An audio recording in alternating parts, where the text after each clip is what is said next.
Good afternoon, everyone. My name's Camille, and I'm a real alcoholic. By the grace of God, the 12 steps, sponsorship, and AA, I was trying to stand tall, you know. I haven't found a reason or excuse to have a drink of alcohol since May the 2nd of 1972.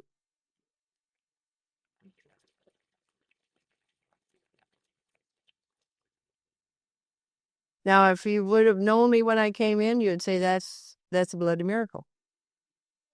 You know, it really is. There's a man in here and a lady also that saw me when I came in, and they know it's a bloody miracle too. I want to thank the committee. It's truly been a real adventure to come here. I live in Canada, and I went to Louisville to pick my husband up, and then I came back, and we got lost out in the countryside, going to Joe's house.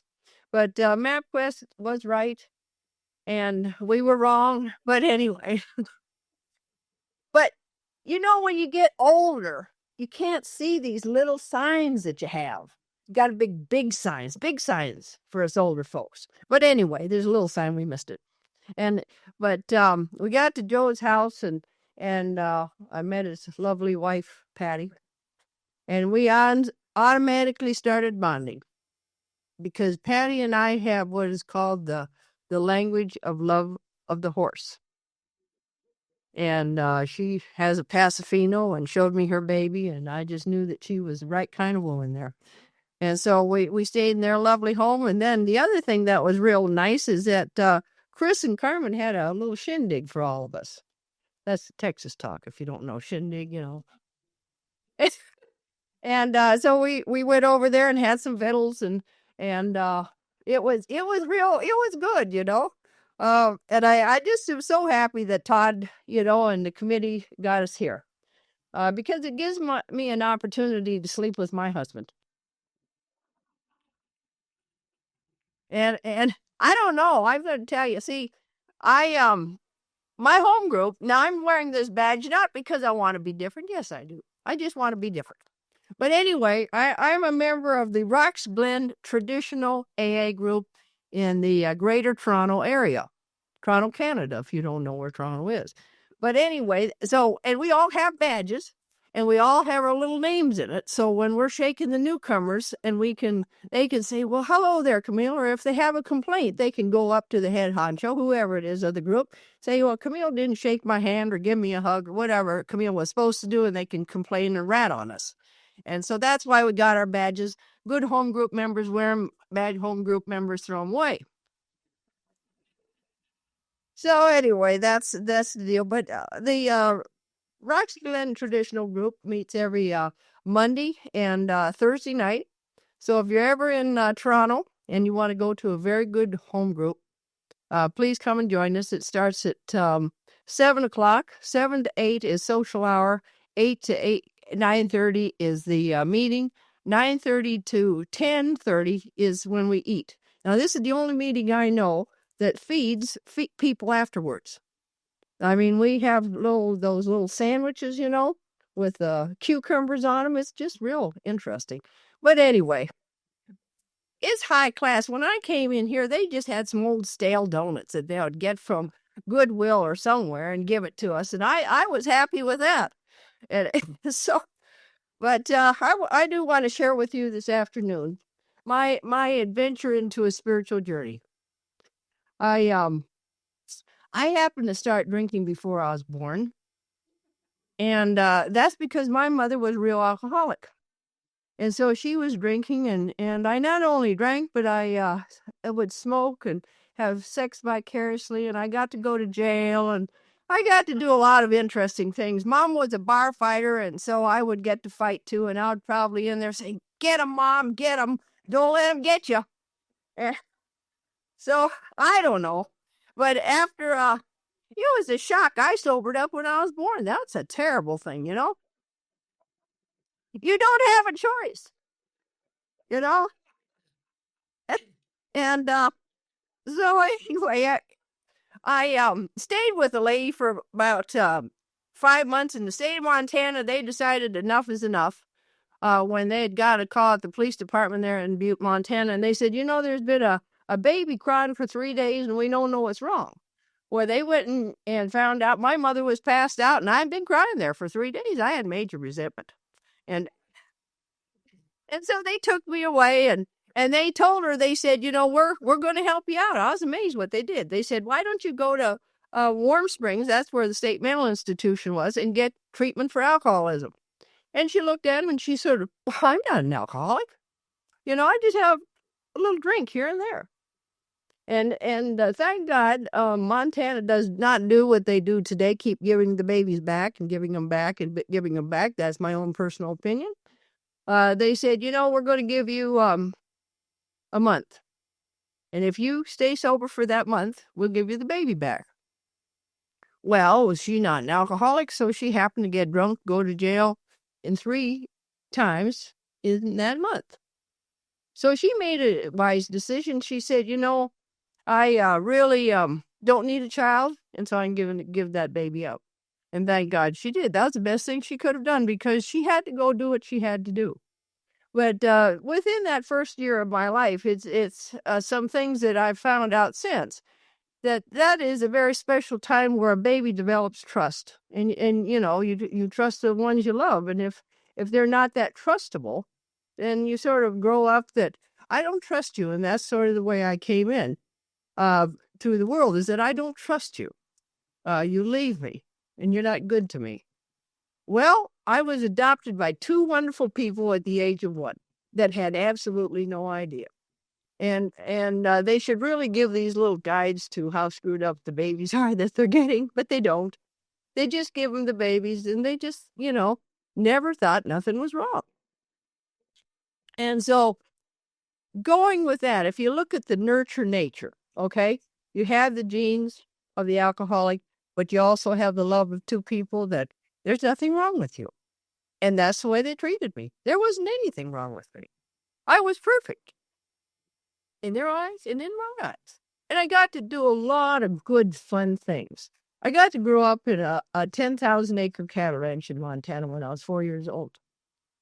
And I got to have the freedom to roam. I had a Labrador dog, and they were out working the farm, and the dog and I, we were into all sorts of things.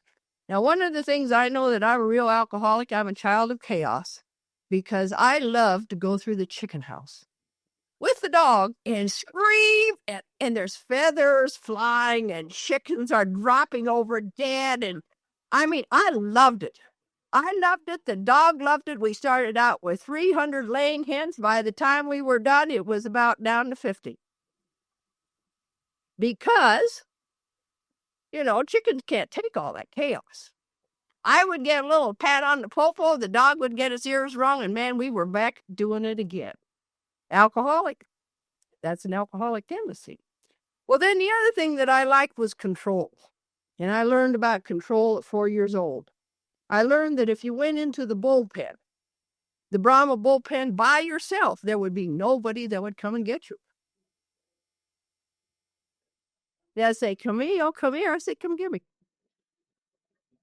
And, come on, you want it, And so I got to learn things. I mean, I'm 4 years old, and I'm learning these vital skills that are going to carry me on through the rest of my life, And so, anyway, then we moved off the farm and went into the town, and that just destroyed my life because it took away my freedom. And I really hated living in the city. Didn't have my dog, didn't have my horses, didn't have, I used to go moose hunting with my cap gun and couldn't do that no more. And so it was really a sad state of affairs. And I went to school, and because of I have what is called fetal alcohol effect, not fetal alcohol syndrome, but that gives me great learning disabilities. And years ago, they didn't know that. They just knew that I couldn't read very well. And if Camille was tired in the 1st and 2nd grade and put my little head down, they would say, well, she's just tired. And then just let me. Well, I didn't learn too much doing that, And as a result, when you're going to school, kids that don't excel in school, you're looked down upon. The other thing that got me, when you were talking about these glasses, all these old glasses, and then they would call you 4 eyes.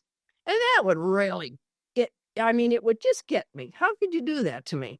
Well, I felt so inferior and couldn't think and just didn't want to be there. Well, the thing that saved me is I got into my first addiction, and that was with the love of the horse. And I truly believe that if I wouldn't have found the love of the horse, I probably would have started drinking way before I was 19. But that carried me.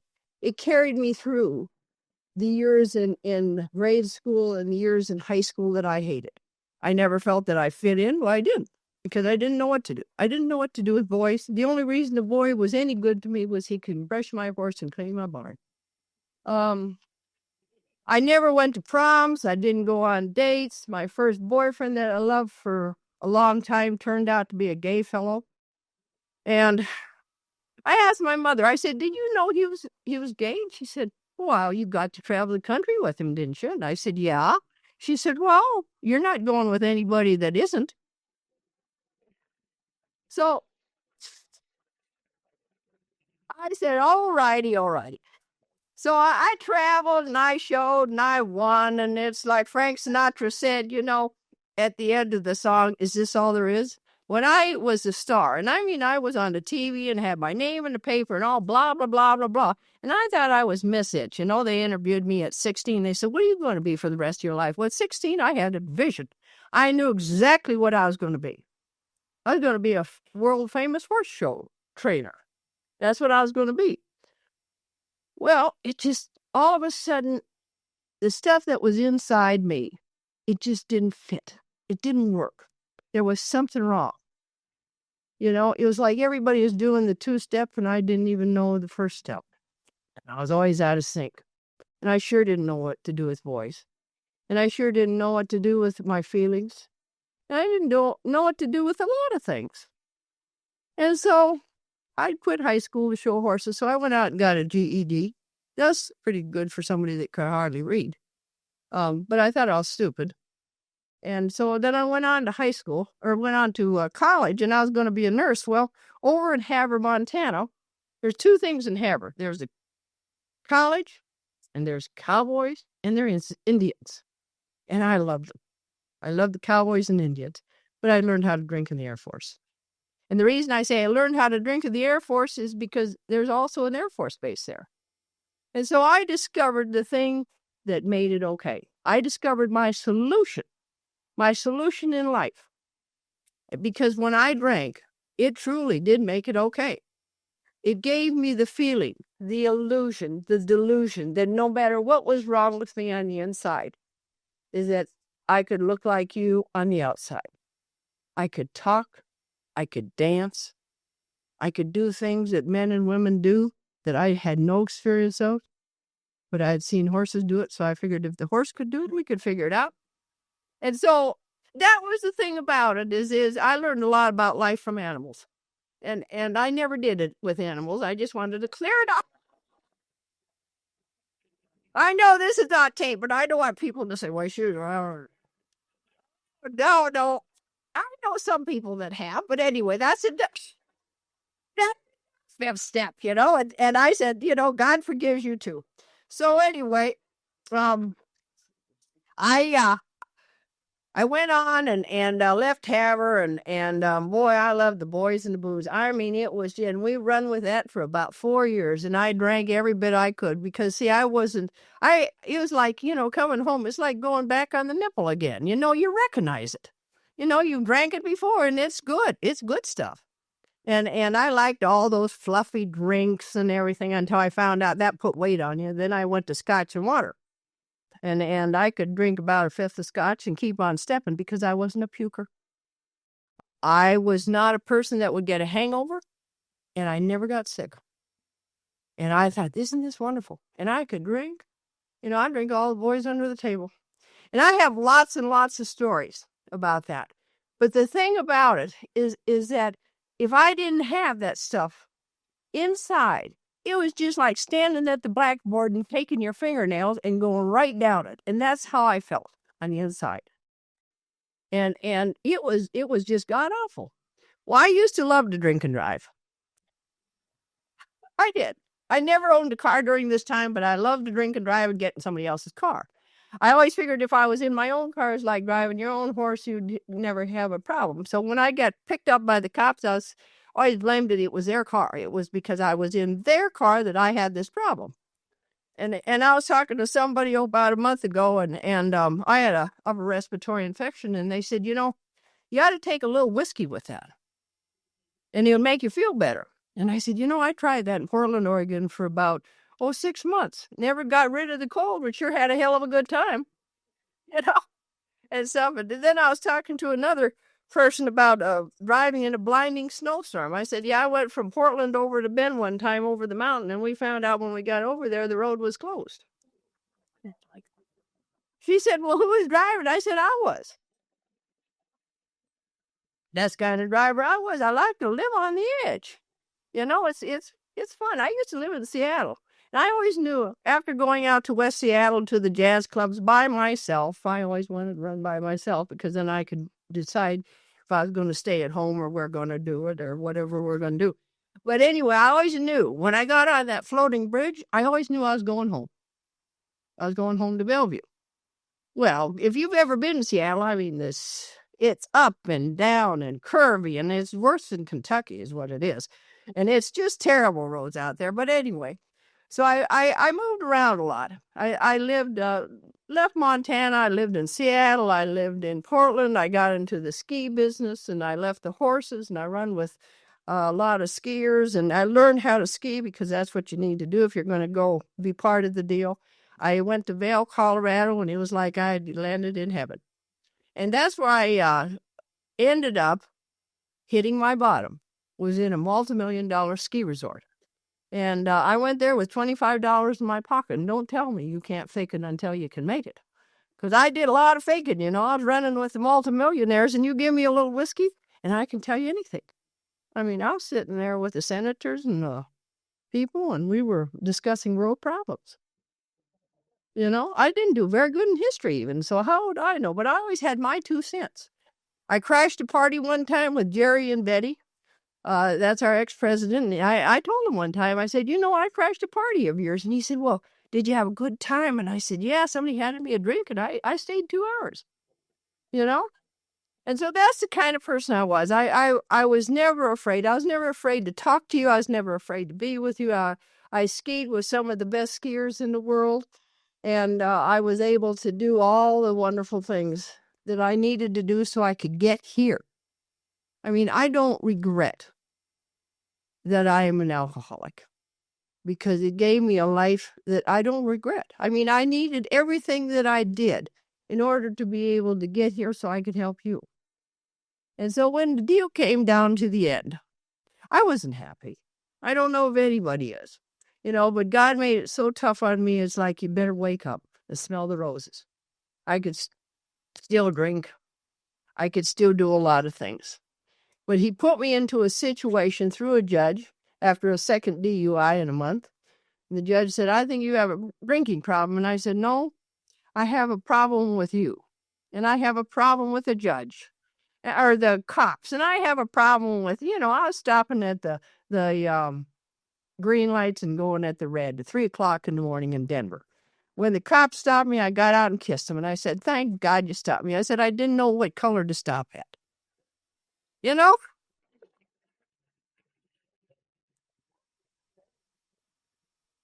So anyway, they sent me to A&A, and I was not a happy girl because they put me on antabuse. They used to do that 4 years ago, and then put me on antabuse, and I found out you can do a lot of things. Smoke that non-habit forming or puffing, like our ex-president used to do. He never smoked it; he just puffed it. And so anyway, I did that and went to AA, and the thing about it is that you got the hook into me, and the hook is hope. It's just like what it says there on that little pamphlet there. Hope. There was hope here. And see, without a drink, I didn't have any hope. I didn't even know what to do without a drink. What are you going to do? There's no babies.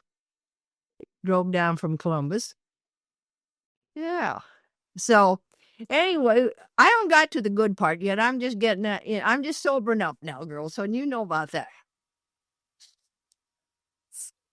Anyway, so but I went to AA, and thank God they were solution focused, because I need a new solution.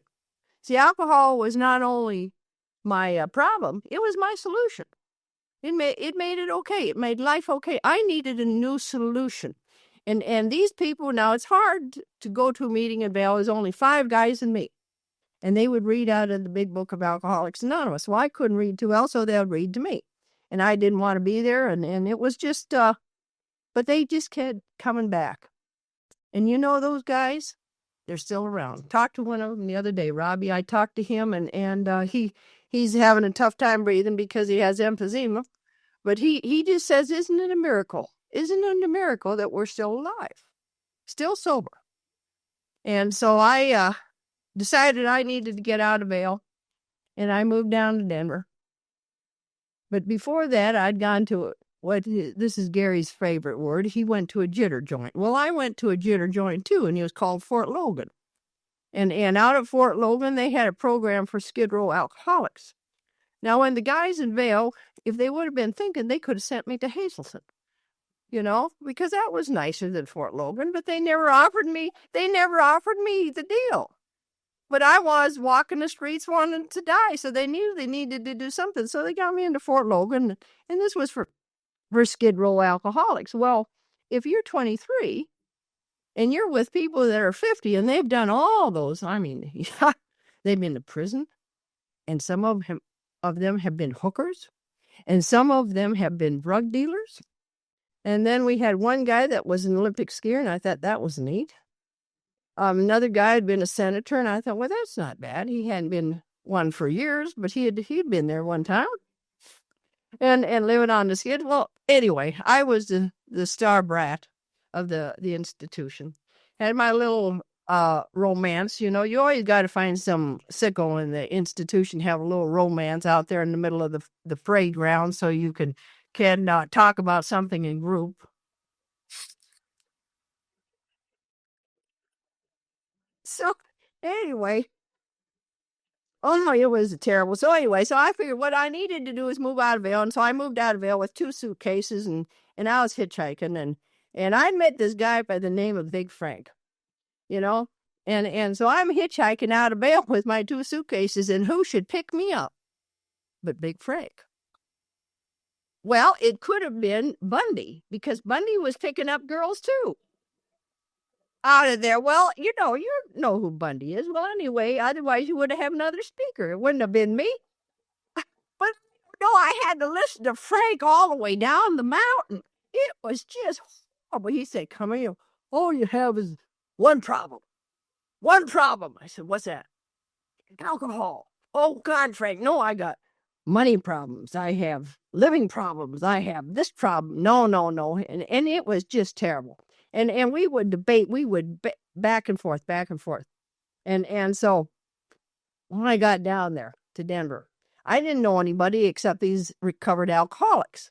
Well, as much as I didn't like them, I still loved them. So I'd go up and debate with them. And I'd go up to York Street, and we'd debate about the values of alcoholism. And why are you an alcoholic? And why aren't you an alcoholic? And what makes a real alcoholic? And they said, well, why don't you just go out and do the 90 and 90, that Marty Mann's test, where you go out and drink 2 drinks, no more, no less. And then if you're a real alcoholic, you won't make it. But if you know the deal. Well, anyway, so I was sitting at York Street, and I said, fine, I'm going to go do that. So there was a bar, the New Yorker, 2 blocks down, trot right down there, and a set up there, and I had a drink. And I waited. And I thought to myself, one drink's never been enough. So I had another one. And then I had another one. Then I went back to York Street, and I said, hey, I've changed this test, guys. It's 3 drinks, not 2. And they said, you failed. You failed. And Frank looked at me, and he said, kid, he said, as stubborn as you are, he said, you could do that 90-day test. He said, you could do the 60-day test. Because when you only drink for 4 years, and I'm 23, he said, you probably have a little bit of control. And it talks about young people in there. But he said, it's that peculiar mental twist. And the peculiar mental twist in me is that alcohol worked when it's working. It worked. It worked just fine. It doesn't work for my husband, Bob. Now, that's the biggest waste of alcohol for anybody. You ought to watch an Al-Anon drink. You know? They don't get the kick out of it. They don't get any thrill. They sort of, just blah. Okay. Then he'll tell me, after a couple drinks, he'll say, I'm tired. I say, how can you be tired, for the Lord's sake? It's time to go party, pal. You know, 2 drinks, and boy, I'm frisky as a fiddle. And so anyway, the great debate finally had to come to an end. And I went to young people's, and thank God there was young people's, and I went in there and I sat down. Gary might have been there, and raised my hand and said, well, I might be an alcoholic, I might not be. And you know what they said to me? Just sit down and shut up. Oh, you know, pull the carton out of your ears and plug it in your mouth and listen to see what we have to say. Nobody patted me on the popo and said, oh, we're so glad that you're here. Nobody said, well, I spilled more than you've drank, and all those cute little sayings that you would say to these young people that come in. They just said, they weren't very nice to me, is what happened. And I was scared of them. I mean, I was terrified of them because these were a group of people that normally would not mix. They really were. And I'd heard they had taken some poor guy out in City Park that wouldn't sober up, and they beat the crap out of him. And they really did. And I thought, my God, what kind of a group am I getting into? You know, but they were caring and they were loving.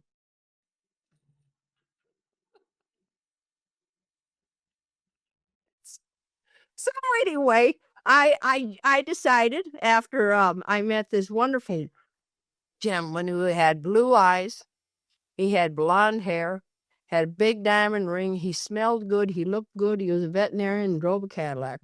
And he said, would you like to go to coffee with me? And I said, absolutely. I'd go to coffee anywhere you want to go. Anywhere you want to go. And thank God he had some principles, you know? And I talked his ear off. I told him how my sad tale, and he would listen to it, and he would listen to it. And we went to meetings all the time, and I thought, this is good. He's come and pick me up, you know. And then finally, he called me up, and he said, I have an emergency at the vet hospital. The cat has to have a hysterectomy. An emergency histo on a cat. Gosh, I've never heard of that. Anyway, he didn't show up. And I waited with my big book in hand because I was going there for all the wrong reasons, but it was fine with me. Big book in hand, he didn't show up, and I said, hey, I'm going to have one of those slips that they talk about. And I walked with my big book right downtown to the Piccadilly Lounge. I checked out the boys at the bar because when you don't have any money, you got to check out somebody that looks affluent. Because if you're going to go drinking for the night, you got to have somebody. So anyway, I picked up this guy that was a dentist from Laguna Beach, California. We went out and we wined and we dined, and I couldn't get drunk. And I said, isn't this terrible? I can't get drunk. I want to get drunk. I just as sober as the judge at the end of the night. He said, can I come to your place? And I said, that's not part of this deal. Are you crazy? Like he was a gentleman. Well, anyway, the next day I called Whitey up and I said, I got drunk last night. And he said, that's fine. He said, I'll come and we'll go have coffee. And I thought, great, he's going to come and save me. Went downtown to the big boy. He sat me down. He said, you know what? He said, you're not ready for this deal. I said, what do you mean by that? He said, you're just playing games here. He said, I'm going to go out and buy you a case of whiskey. I said, what? Here's a good upstanding AA member offering a newcomer, me, a case of whiskey. I said, well, I wonder what New York, or I wonder what York Street, I wonder what people would think about that. Old comers offering newcomers whiskey. But you know what that did to me? It released me. Because I found out it was my deal. If I wanted to sober up, they were going to help me. If I didn't want to sober up, go out there. Do whatever you need to do. And he said, but why don't you make a commitment?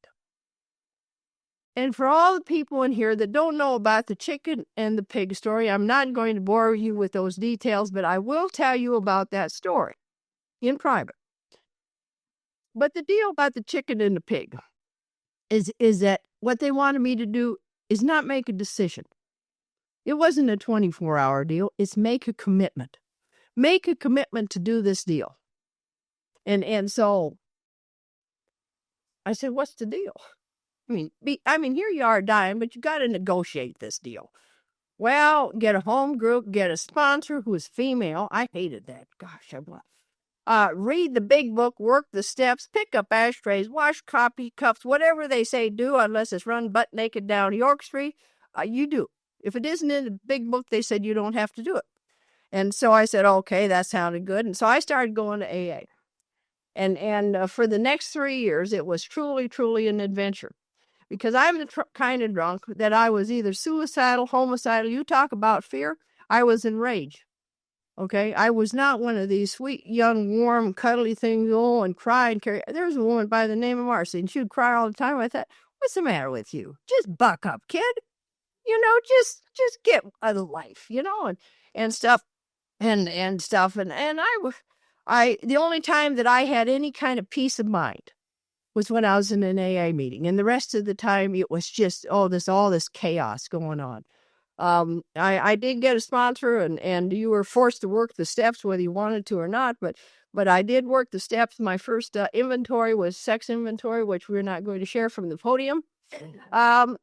Because the thing about it is that was the thing that I felt so bad about, because when you're a single woman alcoholic out there, you do whatever you need to do to get a drink. And so consequently, you break every moral law and value that you do, and you feel terrible about it and stuff. And you don't want anybody to know. And plus, you have to use people and all that stuff that goes along with that nonsense. And so I felt terrible about it. And so I got free of that. Then I went on, and they said, go home and get the book off the shelf. And I put it up there so I could pull it down and get it off and read it, and all that jazz.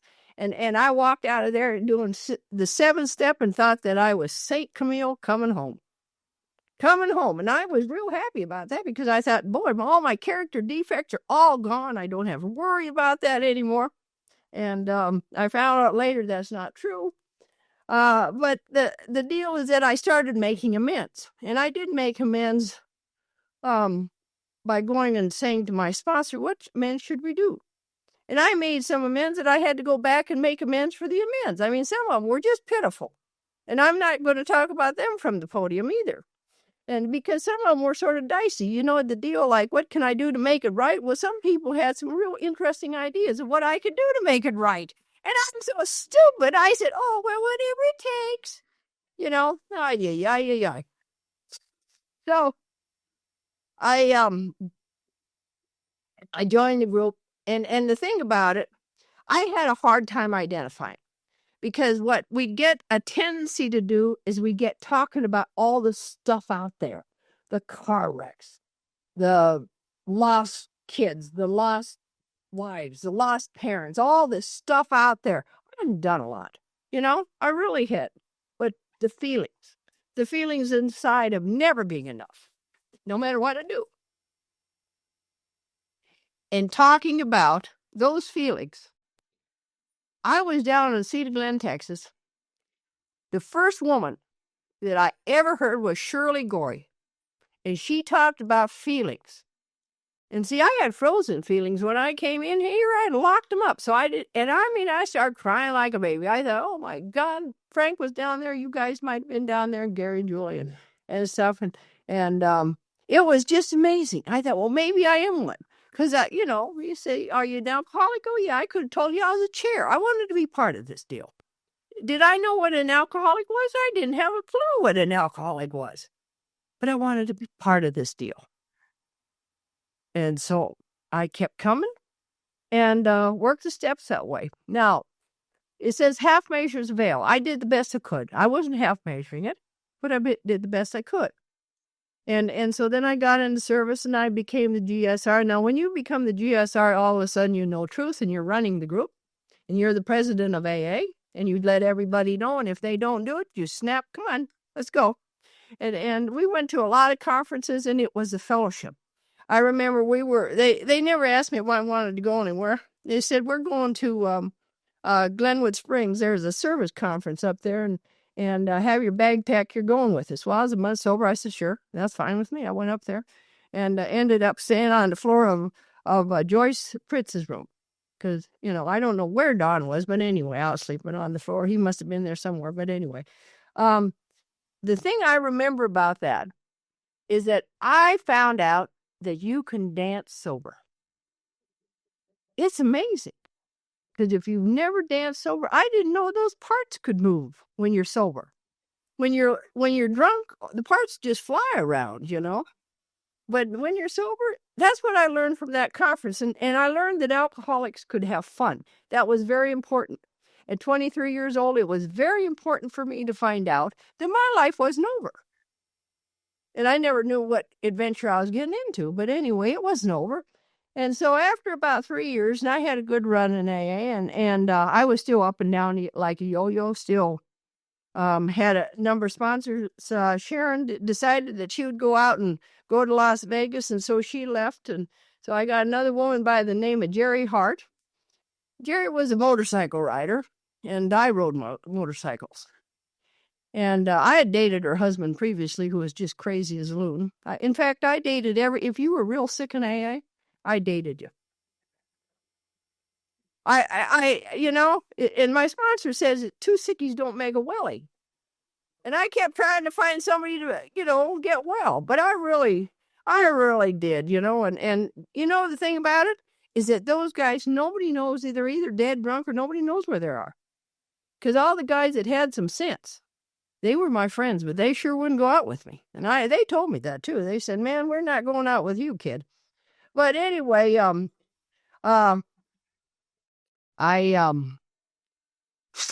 Gary told me one time, she said, "Camille, you can do anything you want to do in life." I said, "Really?" Because this is the part on the second half of the first step. You can do anything. And I said, "What do you mean?" She said, "You can sleep with married men. You can steal. You can lie." And I said, "Really?" She's my sponsor, and she's saying I can do this. I said, "Really?" She said, "Yeah, if you're willing to pick up the tab." And I said, "What do you mean, what tab?" She said, "There's a tab. There's a consequence. If you're willing to be the boss of your life, then be willing to pick up the tab." I said, "I don't like the tab." She said, "Well, then don't do it." I mean, she would have those little sayings like that, back you into stuff where you didn't know you were going. So anyway, then Jerry, I don't know, she went somewhere, and I used to like to play motorcycle. I had my own bike, and I had my leather pants, and I would go strutting through the club. I was hip, slick, and cool, and scare half the little fillies that were there, and they didn't know what was going on. Oh, it was pitiful, but I had a lot of fun. And I got a new sponsor by the name of Barbara. And Barbara was an older lady that had some high moral values. Well, at that time, I still hadn't come quite into my own, and I still had the lust of the lower nature sometime. And I, I'd fall in love with you, and I'd take you out of home and help you and all this good stuff. And she didn't care for the gentleman because I finally got sick of AA men. I thought, if you're an AA, you're a loser. I'm going out there to the happy hunting ground of all those men out there. Well, what am I finding out there? Sick ones. But I didn't know that. Well, anyway, I found this old boy, and I told Barb about it. She said, "You're never going to stay sober if you go out with him." Now, don't tell me. I'm an alcoholic. Don't tell me I'm not going to do that. I stayed with this idiot for 9 years. For 9 years to prove that you could stay with a pure idiot. I mean, it was just pitiful. But I stayed with him, by George, stand by your man and all that good stuff. So anyway, when I got done with that deal, I got on my knees and I said to God, I said, if you want me to be a nun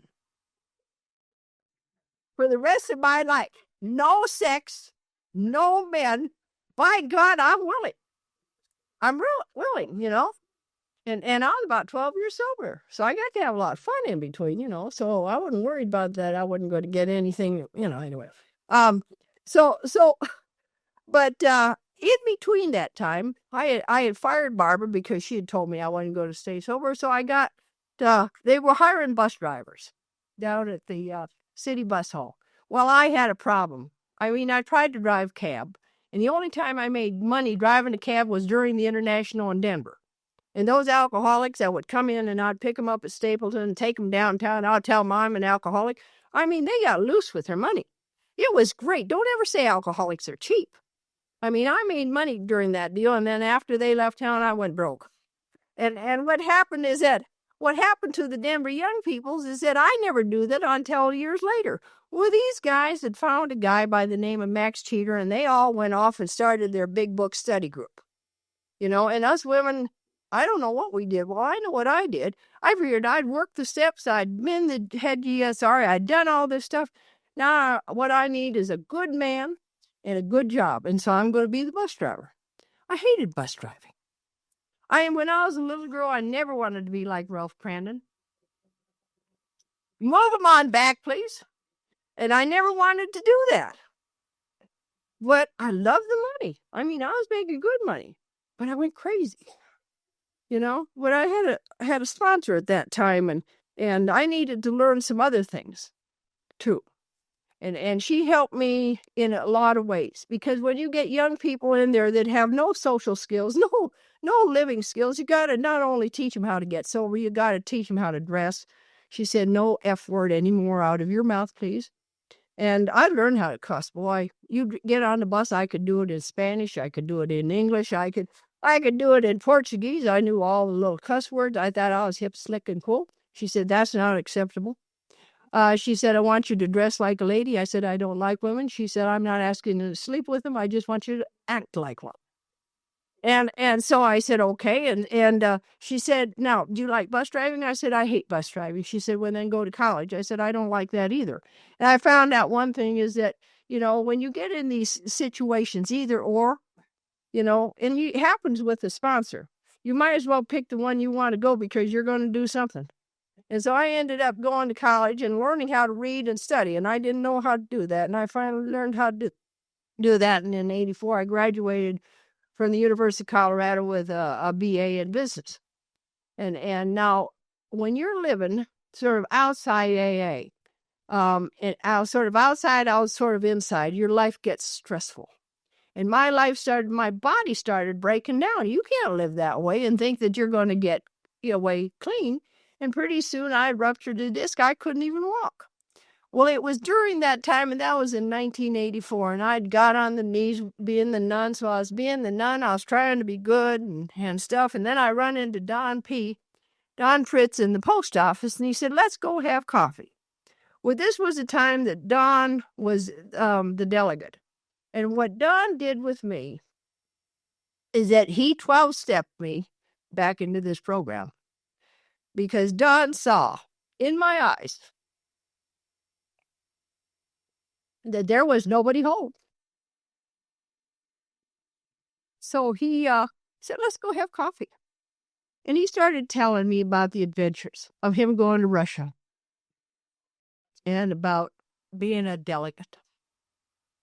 And then all of a sudden he said, by the way, why don't we go through the steps? And so I went through the steps with him one-on-one and came to the conclusion that once I take a drink, I'm going to take another. And if I don't have a spiritual experience, I'm good drink or go crazy. I was already crazy, so I saw that. My life is unmanageable. I couldn't manage personal relations. I was prey to misery and depression. Couldn't earn a living. All that stuff on page 52. I was passive aggressive. I was either kissing you or I was kicking you in the ass. Managing. I couldn't manage my life. And I went through the steps again. And I got free. And I got clear. So after he'd taken me through the work, he said, well, let's start a big book study. So I had a little condo, and I said, okay. And that's where I run into Joe and Mark. They were just fresh pups, and then they were wet behind the ears, just goofy as a loon. And so we got over there. I started sponsoring some women. We started a big book study and went through the book. And it was right during that time that I went to the International in Montreal. And my old friend, Ann, she's enough to drive you crazy, but you got to go to the International. You got to go. I don't want to go. I want to do something else. Well, anyway, I ended up going to the International. And because I'm running short of time, I'm going to let my husband tell that story about us meeting, going to the International. But I met my husband on a plane, and we had a long-distance relationship, and we're still married. And it's by the grace of God, and it's the most amazing thing. We met 20 years ago in Montreal, and we've had quite a interesting experience. But if he would have met me one day sooner, I probably would have killed him. Because, I'm not the most warm, fuzzy alcoholic in the world. But anyway, um, I ended up in Denver. They fired me from the bus company, if you can imagine that. I wasn't the best employee because I was the kind of employee that if you were drunk, and I loved the 12-step, in Denver, they used to call it trolling for drunks. I didn't have to troll for drunks. They were on my bus all the time. And so I figured, what else am I doing? I might as well 12-step them. So I was 12-stepping this old boy, and he got on, and I said, you want some help, Jose? Yes, senorita. I said, come on. I told the people, I said, we got a guy that needs some help. Took the bus off Colfax, went right down New York Street, which was 2 blocks off the road. I said, I know you're going to work, but this man needs help, for God's sake. The flashers. I put the flashers on in front of the club, run up, get the guys. I said, here's the 12-step call. Here comes these men. And out of York Street, about 6 of them helped this poor drunken Chicano up the stairs. And then we went on to work with all the people, I said, this is sick man, They never asked me about it or nothing. They just said, oh, shoot. They never called the company and said, this crazy bus driver's taking people to AA. But anyway, the long story, they 12-stepped this guy. They gave him the best stuff that they could. They 12-stepped him all day, and all of a sudden he looks up and he looks around. He said, where are we? And they said, well, you're at 1311 York Street. And he said, well, what kind of a place is that? And he said, well, it's a club for sober alcoholics. And he said, where are the alcoholics? And they said, well, we're alcoholic. And he said, well, by George, I'm not an alcoholic. I'm out of here. And he run out of there. He never got on my bus again. I saw him, but he never got on my bus again. See, I was trying to give the message to somebody that just wasn't ready. And be careful when you want to 12-step with somebody and they're in the blackout. Don't be surprised if they come to and they're a little tuned. It's a little different. Oh dear. But I would do stuff like that, and it was just goofy stuff, and they made me a supervisor, and I had fun with that. And people would ask me, they said, how could the bus company make you a supervisor? You're one of the worst bus drivers in the company. And I said, because they know that I'm such a baddie that I would be able to catch you. And he said, yeah, I know. That's what the problem is. Well, anyway, they ended up firing me. And the thing that when they fired me, I was right in the middle of the step work with Don. And so instead of going and getting a gun or AK-47 and going down and doing a postal on them, I said, hey, I have a better thing to do. I'm not, they're sick and I'll leave. So I went and started up at CSU and started in the equine program. And then I met Bob. And we started having a long-distance relationship. And he was in Kentucky and I was in Denver. And so we started out long distance. And I thought, he's a nice man. He really is a nice man. And I told him the other night, I said, I'm real fortunate that God found me a nice man. Because I said, I'm not the nicest woman. He said, oh, yeah, you are. But he said, it's the outer crust sometimes, that polar bear crust that sort of is tough on you. And so, but he stayed with me. Because I said, when I married you, I didn't love you. My sponsor told me to marry Bob. The reason she told me to marry Bob, she said, because you're too stupid to know that he's a good man for you. She said, your little picker is broken. And she said, you're going to marry him. And I said, I don't love him. She said, don't worry. And she said, don't you ever hurt him. She said, I'll come over and shoot you. I'll kill you. And she carried a 38, and I knew she would. And stuff. And she told Bob, she said, here's my number. And if she ever abuses you, you call me up and let me know. And she checks on him. And so Anyway, so I went and I was full of the big book. Boy, I mean, I was like a walking big book by that time, and I was on fire. And I hit Louisville, Kentucky. And now there's three kinds of meetings. There's AA, BB, and Fluff and Duff. And this is my own rating that I have done to the program. Is not out of GSO. But now AA is like what we're doing here. I'm sharing my experience, strength, and hope. BB is where you have an intellectual knowledge of the big book and the 12 steps, haven't worked a step in your life, haven't done nothing, but you know truth. And you know those people. Okay? And then there's the people that are fluff and duff. And they pat you on the popo or in the Canada, what they say on your bum. And they pat you and they said, there, honey, just don't drink. Go home and take a bubble bath and it will be okay in the morning. Now, if I would have run into those kind of people, I never would have stayed around. I have to have a message that has depth and weight. I have to talk to somebody that has found the solution in the 12 steps of Alcoholics Anonymous that can tell me the truth. Because when I get in the middle of my stuff, I can't see the truth. I'm one of the best bullshitters I know of me. I am. And it's just terrible. I mean, I can believe stuff that just wouldn't, I mean, it just is crazy. I mean, I've run it by him and he said, how do you think that way? He said, I don't think that way. And I said, that's because you're now on.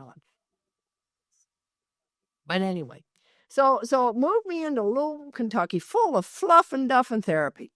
I went from meeting to meeting and I thought, my God. And so then I started telling them how it was in Denver. Well, that's not what you want to do. They didn't care how they did it in Denver, Colorado. They said, why don't you go back to Denver, Colorado? You know, because I said, I have truth. And so then this one guy, he met my sponsor over in Hawaii and he said, you know that Don Pritz and Camille's screwing up AA in Louisville. He didn't know about you, Gary. And so anyway, Gary was just north of us, and that helped. And we started bringing them down, gathering the troops. It wasn't just me. If I was the only lone wolf that was talking about the big book, they can write you off.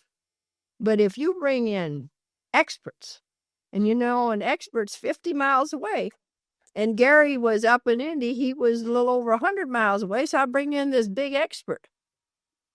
From Indianapolis. I bring in the big expert from Colorado. And we would do these big book things. And all of a sudden it started changing. Because when people hear the truth that are dying from alcoholism, they do something. So started changing that. And Don told me one time, he said, you're a missionary. I said, I don't want to be a missionary. He said, you don't have a choice. He said, Gary's a missionary. You're a missionary. I said, well, at least I don't have to go giving watchtowers and doing all that business out there. I guess this isn't so bad,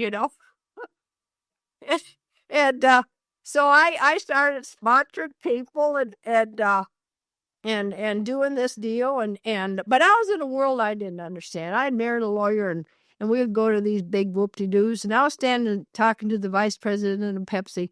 And I was standing there, in a $100, no, it wasn't $100 suit. It was $1,000 get up, And I was standing there and I was thinking, wonder if you would have talked to me when I was wearing my leathers. I wonder what you'd think of me then. But anyway, I felt like a fraud is what I felt like. I felt phony. I didn't feel like I fit in my own skin. Still. And thank God I could go through the work. And I started going through the work on a regular basis. I went through it with women. I went through it with Lynn, and I went through it with Jenny, and then I went through it with Joe, and then I went through it with different people. I went through it with the people that I sponsor, and I do it one-on-one. I bring you over to the house, and you go through the 12 steps, and slowly, because what I found out is that when you come in here, you have this big ball around you. Every time somebody says no, every time you get resentment, every time something happens to you, and you reach out and you grab something and you put it on you to make it okay, to make it so you don't have to feel, so you don't have to think. And I was big. What the 5th step does, it starts chipping away the BS around your life that you believe, that you'll take it to the grave. And I needed to get rid of that. And that's why for me, I need to do inventory on a regular basis because I have a lot of it.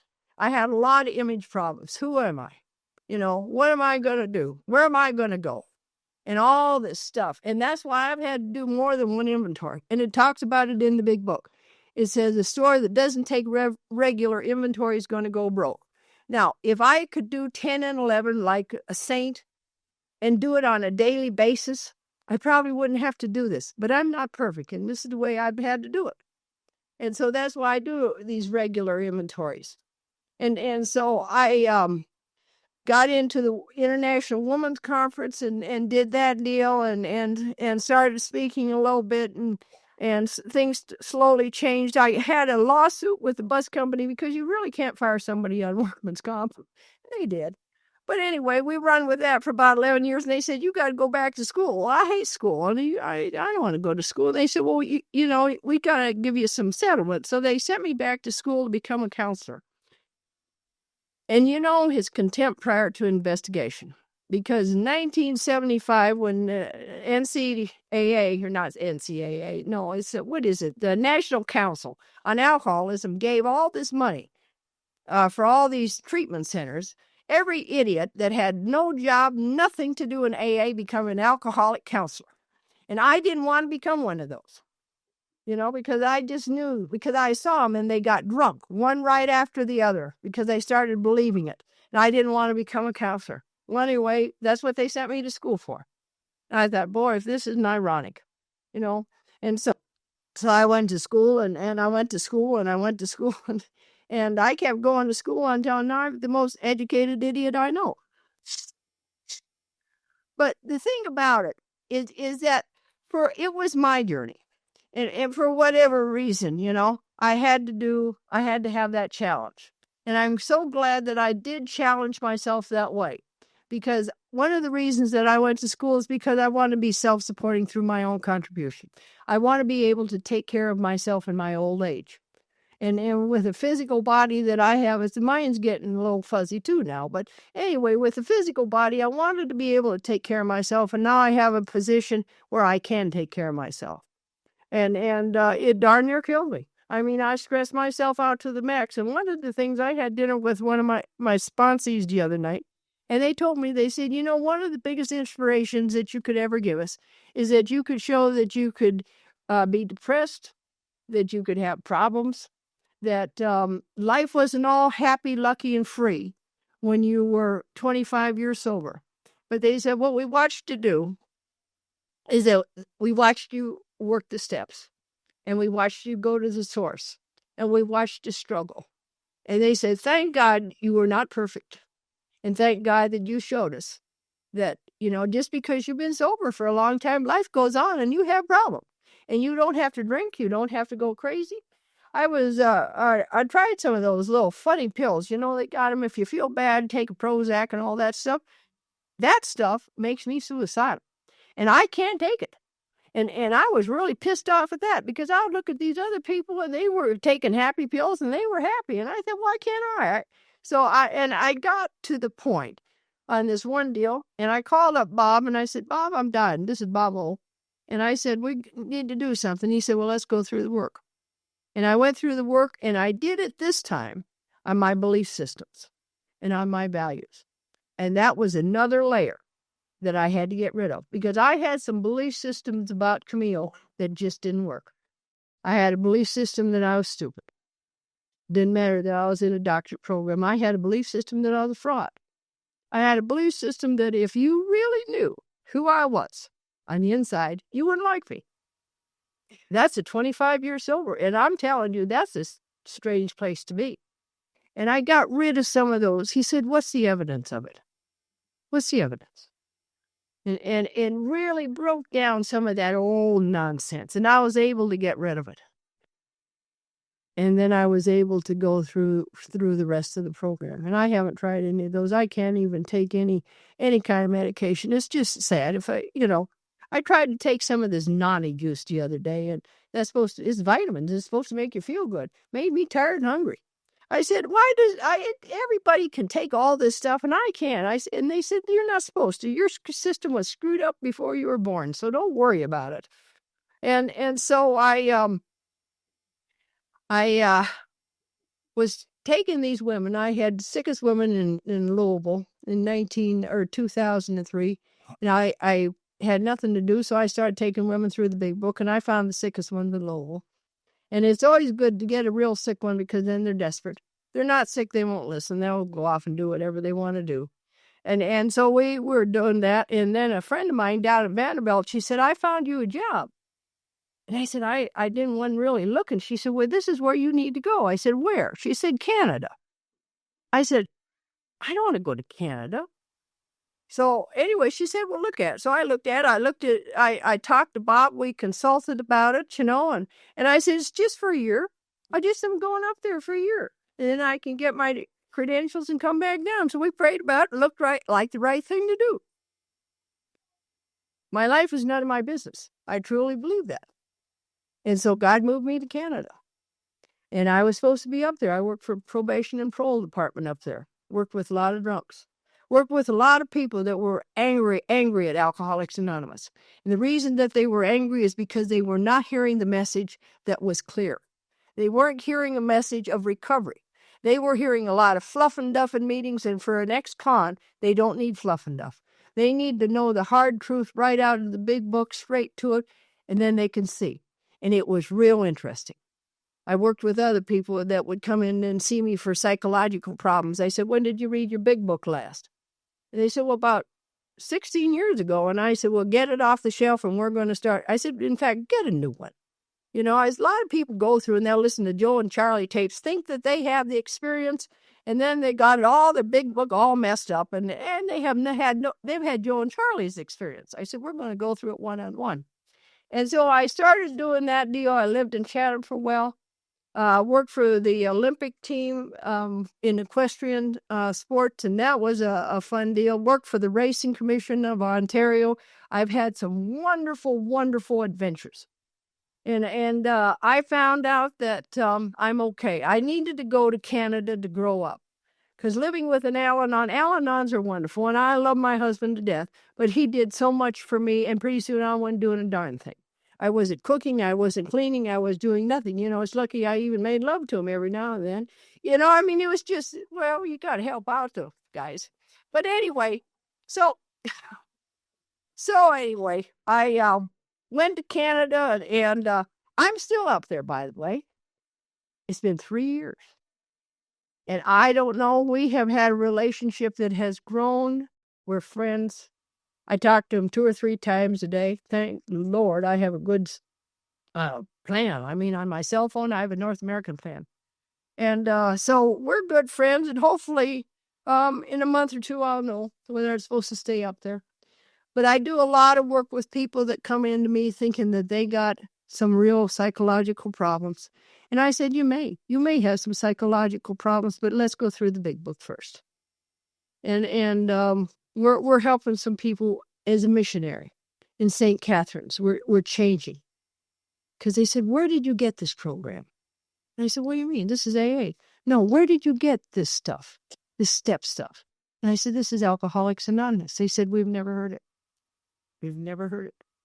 My home group, the Traditions group, is a good group, has a lot of big book. Mildred's up there. She's gone through the work. There's a lot of people that are big book. I wouldn't go to a group. I wouldn't be a member of a group if it wasn't solution focused. I can't go. I'm sorry. I do not have the patience and tolerance and love to sit in a meeting and fluff and duff. I just can't do it at my age. And I need solutions. And so that's why I'm grateful for that. When we had our little party up there in Toronto this last summer, we had a great time. We showed the Americans how to sing the Canadian song, and we had an ice cream social, and we just did all sorts of things. We're going to have a little conference up here next weekend. So if you're in Toronto, I know there's one gentleman that's coming up to Toronto. He's found a Canuck to fall in love with, I guess, from my home group. At least that's what I understand. It may be something else, but the thing about it is carry the true message. Okay, the true message of Alcoholics Anonymous has depth and weight. You have no message if you haven't worked the 12 steps. I have worked the 12 steps a number of times. I've made some amends. I'm going to tell you about one amend, and then I'm going to sit down. I made an amend to my mother. And my mother, when I went to talk to her, I said, I want to tell you, I want to make amends. And she said, listen, she said, you weren't around me when you were drinking, and I don't want to know about your life. And I said, okay. She said, all I want from you is to be happy.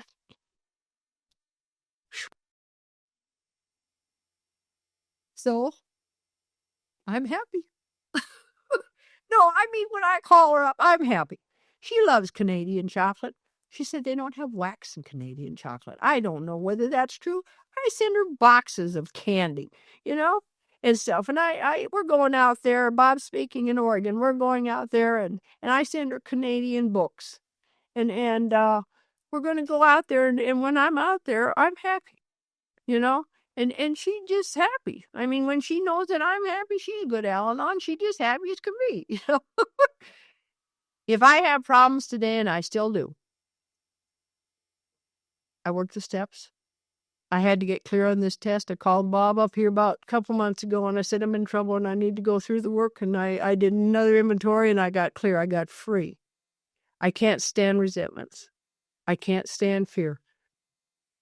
I can't stand the pain that new people can. New people can walk around with a hole in their gut for about a year or so, and I can't do that. I don't know how y'all do it, but I got to get rid of it and stuff. And then we are going through, I did 6 and 7, and he said, well, what about your amends list?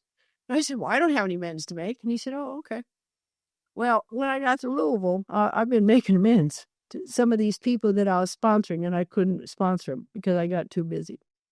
And some of the stuff. And so the amends come.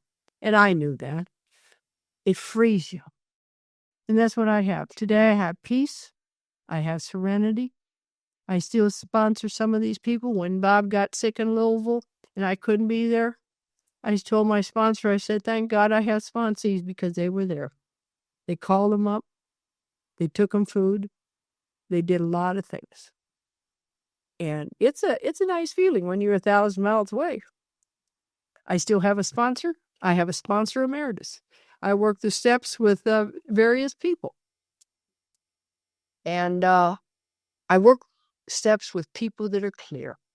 I work steps with people that have a message. And I hope for all of you is that you really keep doing this deal because it really does work. A friend of mine at the Cleveland Clinic, who is the head psychiatrist, said if people would work the 12 steps of Alcoholics Anonymous, it would cut his mental health business down at the Cleveland Clinic by 2/3. He said there's a third of the population that really are crazy and they're never going to work steps. Okay? But he said the other people it could apply. So I just hope for you that y'all have the desire, the desperation that it takes sometimes to get gut level honest so you can come to probably the most biggest adventure and party in your life. And with that, I think I'm going to shut up so my husband can tell you the rest of the story. Thank you.